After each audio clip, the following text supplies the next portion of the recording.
Svet Evropske unije ali krajše Svet je ena od 7 institucij Evropske unije. Njegovo najpomembnejše delo je, da skupaj z Evropskim parlamentom oblikuje in sprejema predpise in zakone. Pravimo, da je glavno zakonodajno telo Evropske unije.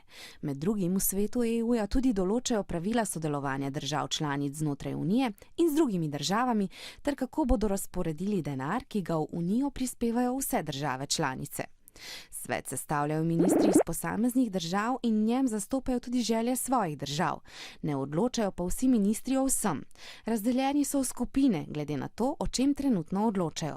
Vsaki od 10 skupin predseduje minister, ki je tedaj predsedujoči državi pristojen za posamezno področje. Na primer, ko bo zasedala skupina za izobraževanje, ji bo predsedovala slovenska ministrica za izobraževanje dr. Simona Kustec.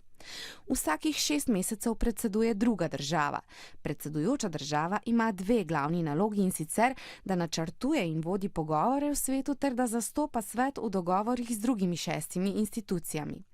Premier Janez Janša je povedal, da bodo med slovenskim predsedovanjem v svetu razpravljali o odpornosti in okrevanju unije po pandemiji COVID-19.